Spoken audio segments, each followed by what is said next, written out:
Right,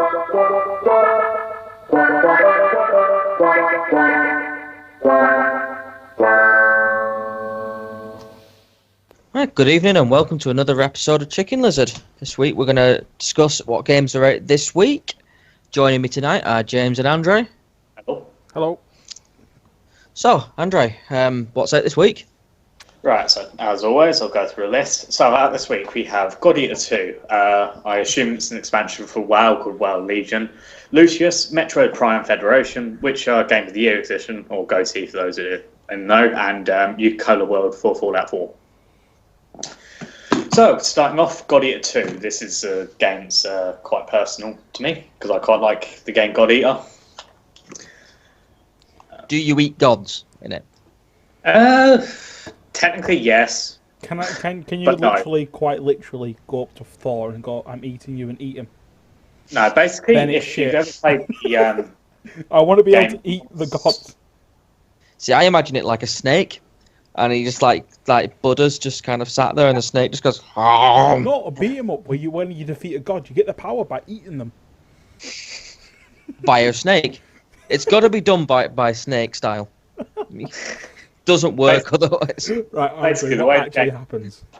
Essentially, if you've ever played Monster Hunter, it's a very Monster Hunter style game. Essentially, you get missions, and you have a weapon that's a gun, a sword, and also a monster that has giant jaws that comes out and essentially devours the monsters you kill. Then you can gain their powers by devouring them.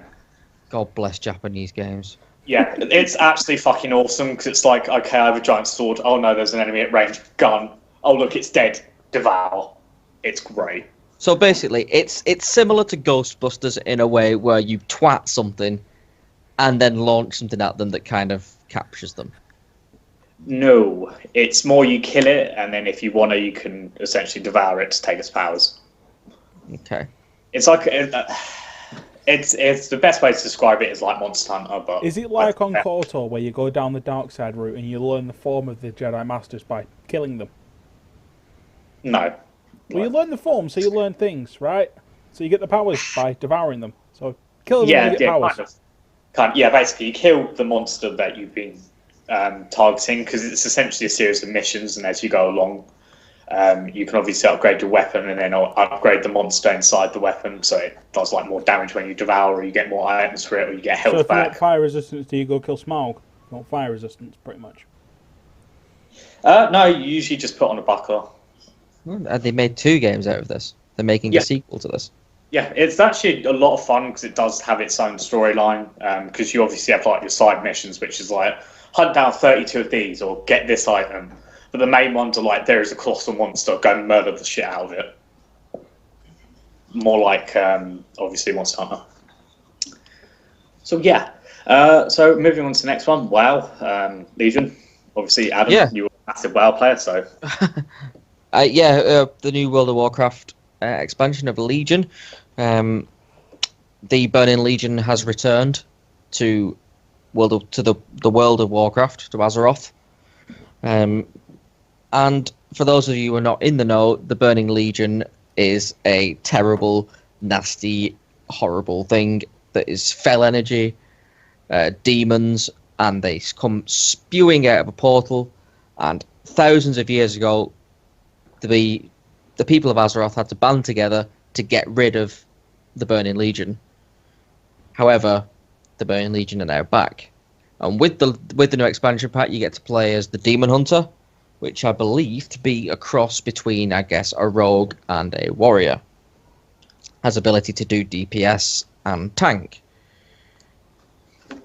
They are also bringing back, finally, I don't know why they got rid of it in the first place, the ability for hunters to do melee, which has been far too long in the making, if you ask me. I don't know why they took it away from them in the first place. So, I'm assuming it's going to have, like, new raids and stuff as well. Yeah, it'll open up, it'll have new dungeons, it'll have new raids. Yeah. It'll have a new area, so to speak, full of sub-zones. Because obviously I've played, like, some MMORPGs, but I've never played anything, like, on the scale of that. Yeah, if you've played an MMO, you know how it goes. You know the general gist of things. I haven't played WoW for quite a long time now. So, out of interest, like just purely like not. I know you had a bit of falling out with WoW, but you still very much like the game. Would you play it, like if you could, or is it like not looking like your type of thing? No, personally, I gave up my subscription to World of Warcraft in a very diplomatic fashion. The game has gone in a direction which I don't particularly like, and I find the game is now too easy. I find it is all focused on end game content, and what they've done by doing that is, yes, all games are based on end game content, but what they've done is they've removed the fun bit of leveling, and they've kind of like, let's get through this as quick as we can. Blah blah blah. We've got all these zones. You don't need to see them. It's all past content. Yeah, whatever. Let's have a boost to level 100. The level cap is raised to 110 in Legion as well, and you also get the chance to wield mythical weapons, which I assume they're bringing in the likes of Ashbringer, which was the weapon of bloody hell, my mind's gone blank. So basically, just like lore weapons, essentially, like weapons you see bosses using and stuff. Yeah, I mean, it'd be interesting to see if the likes of Frostmourne is available. Yeah. Because technically, you shouldn't be able to wield Frostmourne. What was that sword? What's that sword in the World of Warcraft South Park episode that they're constantly that they need to give them? I want to say the Stick of Truth, but it's the sword of 1,000 truths. That's it. Is that should be in it? Yeah. Because it kills everything. It wouldn't surprise me if it was. Blizzard have and always have had a sense of humour. Yeah. I look back on WoW with rose-tinted goggles. It will always be in one of my top 10 games of all time because I had so much fun. Yeah. Playing WoW. I hardcore raided through Burning Crusade, Wrath of the Lich King, and Cataclysm. But I'd had enough by then, and obviously the game had moved in a different direction to what I wanted it from a game. So I will not be playing Legion, unfortunately. Okay. However, I will keep one eye on it. With that thought in mind, let's move on to our next game, Lucius. Lucius. I believe our resident Viking knows a bit about this. Well, I don't know loads, because, I was only informed that I was doing this game this morning. Well, not even this morning, like 20 minutes ago. But yeah, from what I found, it's like the second. We're organised. It's the second one. Like, it's Lucius 2, The Prophecy, because I'm on the actual website. Right. And it's like, you play the bad guy and wreak havoc as a son of the devil, which sounds pretty fun, actually. And it's a sandbox that continues the storyline of the first game, which was basically a psychological horror. Right, so basically it's the Omen. Yeah, and you've got to kill everyone in Dante Manor. Alright, so... That sounds fun. Can you kill them in an Inferno? That'd be Probably. Dante's Inferno. I mean, you've got over 100 victims. 100 victims, that's not a decent body count for the devil. I mean, in a manor, as a son of the devil in a manor, that's pretty impressive. You can create your own unique Lucius as well by selecting a vast number of supernatural abilities, which would be cool.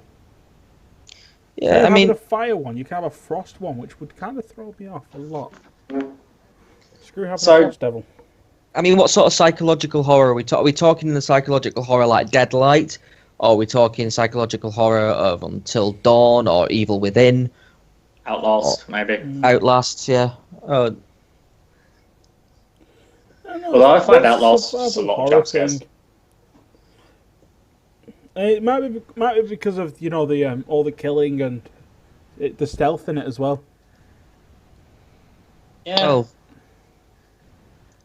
I don't think I'll be playing that. It doesn't seem like my type of game. I haven't played the first one, so I probably won't play this one. I mean, I just don't play good. I mean, it's only coming out on. The genres are adventure, sandbox, splatter. So. Yeah. And it's only coming out on PC and Windows. Oh well, yeah. So that means that eventually it will go to Xbox then. Yeah, probably. Right, so moving on. Metroid Federation. Or Metroid Prime Federation. This seems like it's right up your street, this one. For those of you who don't know Metroid Prime, it's based off the Metroid series, which was one of Nintendo's key titles, obviously, as their time's gone on. Obviously, Metroid usually follows the story of Samus Aran. Metroid Prime was different because rather than having essentially an over-the-shoulder kind of 2D side-scroller view, instead you're basically putting a visor, so you play as Samus in a first-person view. Basically, this is taking this, it's putting it on the 3DS, and it's giving it multiplayer. Because like the games themselves already had pretty good multiplayer, but this what it does is you play with up to 4 people, and you essentially go around and do Metroid-type missions. Unfortunately, it won't have the key character Samus, like the most famous person from that series. That sucks. Yeah, I mean, Although, sorry, is it restricting the amount of people that Metroid Prime is available to by restricting it to the 3DS? Do you think? It's hard to tell, because the thing is with Metroid Prime is it's very the way they've made at least the ones I played, which is Metroid Prime 1 and 2 on the DS, it works very well because it does have that kind of like you can pan across the screen with your mouse, and obviously you can target specifically by tapping on the screen. So I think it works well. Will it restrict it? Maybe. Yeah, because I you know me, I have a 3DS. Unfortunately, Yeah. I only play Pokemon on it, and it's the only reason why I've had a Nintendo handheld for a very long time, is so I can play Pokemon. I literally know jack shit about Metroid Prime. So, for someone who's never played Metroid Prime as a Metroid Prime virgin, how would you say, would it be worth me playing this game? Right, as someone who's not played Metroid Prime, you could actually pick it up because it has no relation to the other two. It's the same style, but not the story, as far as I can tell from what I've seen. So it seems to me like if you've never played Metroid Prime, you could just pick it up and learn from get-go. Well, I suppose that is a good. Yeah. That's quite accessible, and that's something that I do always like about Nintendo-style games, is that they are very accessible. You don't feel like you have to have played a prequel. Yeah. You can dip in and out of various games. Nintendo are really good at making simple mechanics and then making sure anyone can learn those mechanics. They are very much the tradition of like a second to learn but a lifetime to master. So I might actually buy it because I like the look of it. Despite the fact that it doesn't have Samus in it. I don't own anything to do with Nintendo, so I won't be getting it. You are such a Luddite. I don't. And probably I love my Xbox and I love my computer. That's all I'm going to stick with forever. Xbox and PC. Me, James, me know how that works. Me no change. Me stay normal. No. So, that's probably from me. Obviously, James said no. That's I cannot purchase because do not have console. Yeah. I mean, what we've got I mean, that's all the new releases for this week. No, However, it's not. No, we got Witcher Gotti and Nuka World. But that's all like the original releases. Yeah. Yeah. Oh yeah, that's the non-DLC releases. Apart from Witcher, but not Witcher. Wow, but the expansions are basically a new game. To be fair, aren't they? Yeah. Yeah. It's all brand new content. Yeah. Which brings me on to The Witcher. Witcher 3 is creeping up there in one of my best games of all time. See the reviews on our website. Yeah. See my massively biased review on the website. Hashtag sponsored, hashtag ad. Yeah. Right, so now that's the brand nosing out the way. Yeah, this podcast is brought to you by CD Projekt Red. Hashtag in association with Chickenism. Yeah, give us some money about this. Yeah, Witcher 3, absolutely fantastic game. Unfortunately, I won't be buying the Game of the Year edition because I already bought the season pass, and I have literally done everything to do with Witcher 3. Yeah. I played that game to death. If you've not played it and you're into fantasy type games, go out and buy it. It's fantastic. You won't be disappointed. It's the game that Elder Scrolls should have been. Just don't do what I do. Play it for 14 hours and ride around on your horse the whole time. If you want to ride around on your horse, that's fine. That's all I did for the 14 hours of playing. Just ride around on a horse. I think the best way to describe it was someone said you can either follow the storyline or you can literally just walk around the world and watch how pretty it is. Yeah. I'll probably end up picking it up. CD Projekt Red have done absolutely fantastic. It's a brilliant game. My only regret for it is I have to wait now until Witcher 4 because there's no more DLC coming out. CD Projekt Red did very well. They said, we're only doing 2 DLCs for it, and both of them were fantastic. The strategy guides that I've released alongside the Game of the Year edition, it's 1,000 pages, hardback. You can get in softback as well. I won't be buying the strat guides because I've already finished the game. However, they are beautiful. If you ever get a chance to flick it and have a look, go for it. If you can get the game, get it. It's brilliant. So to sum up, I think all 3 of us will be playing it. Yeah. Oh, I'll probably get it closer to Christmas time. And I think I can vouch for David as well when I say that he'll be getting it as well. If it's on sale Christmas time, I'll probably try and pick it up. Yeah. So that brings us to our very last item on the list. Nuka-Cola World. Over to you, James. Hey, this one I know about. Hey, last DLC for Fallout 4, ain't it? And it's you know how the Contraptions Workshop and Vault-Tec Workshop were like hands-on building. Yep. Yeah. This one's a story-based base expansion. It's set in the amusement park with the same name, which was obviously operated by Nuka-Cola. And the park's been taken over by raiders, and you kill them. That's pretty much all that's been released. Oh yeah, and it's going to be $25, however much that is in pounds. I can guess it's probably going to be quite large because the last 2 DLCs have been colossal. I think they're trying to keep tight-lipped on it, so then the hype, to try and sell it a bit more, the hype gets up, so then it's like people want to pay like the $25 to get it and see what's in it. To be fair, I would buy that even if you could just mess about on the rides. Yeah. I love the thought riding along a roller coaster just shooting down raiders. It will include thematic zones, which include Dry Rock Gulch, Galactic Zone, Kiddie Kingdom, and Safari Adventure. But the thing is, though, I mean, my issue, I love Fallout 4. It's another game that I absolutely bash the crap out of. However, I didn't want to spend £40 on a season pass. I paid less for the game than what it'll be for the season pass, and also this Nuka-Cola World seems to have come out of nowhere. Bethesda said that Far Harbor was going to be the last piece of DLC. Yeah. And all of a sudden, Nuka-Cola World appears. The question is, how long are Bethesda gonna keep milking Fallout 4? Till Fallout 5? Nah, I don't know. Although you say that, but then again, sometimes Bethesda do just kind of nowhere. I feel like the remake of Skyrim, people were joking about it, but then they were just like, yep, Skyrim remake.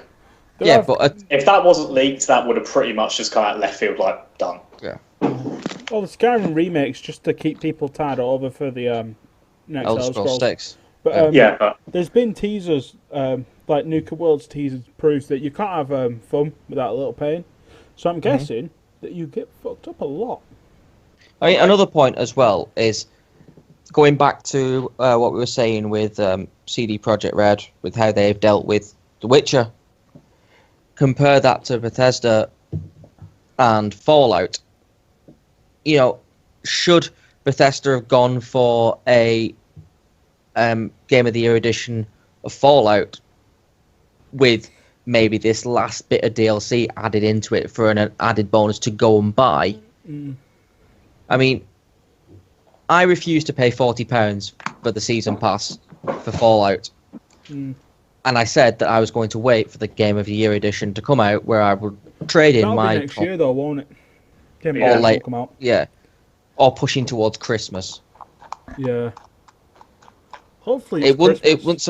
It wouldn't surprise me if Bethesda sneak it out Capitalism, bro. Capitalism. in December after Skyrim. Let the hype of Skyrim die down. What's Skyrim? Is it mid-November? It comes out. 16th of November. Yes, I think so. Something like that. Right, I get it for free because PC. Yeah. Mustard face. However, what we're saying is, should Bethesda have gone for a Game of the Year edition? It's the 28th of October. I just googled it for Skyrim Okay. Remastered. That's on the Xbox One edition, according to Smith's Toys, because they're at the top of Google. Okay, cool. So we're talking 28th of October. That gives them a couple of months. Well, a few months to sort it out. Yeah, that gives them time for it to drop a Game of the Year edition I mean, towards the end of the year. But what we're saying is, should Fallout have been done the way it has been done? nah. See, 40 quid doesn't make me want to buy the season pass. No, 40 quid For is basically far. 40 quid's worth of DLC. Now, Yeah. if it was 20 quid, I'd have been tempted when I bought the game. Yeah. I'd have been Yes. tempted. If it was like, oh, pay £20 for the season pass and get, Didn't- but have the season passes only available on day of release. Correct me if I'm wrong, but didn't the season pass, and this is just like random, didn't it also come with a copy of Fallout 3? That was was it New for Vegas? that was for All Xbox. copies of Xbox One Fallout 4 came with Fallout 3, which was kind of cool. And before anyone points it out on the comments section, the season pass for Fallout originally was £20. However, after Automatron was out, they bumped the price up to 40. Yeah. Wow.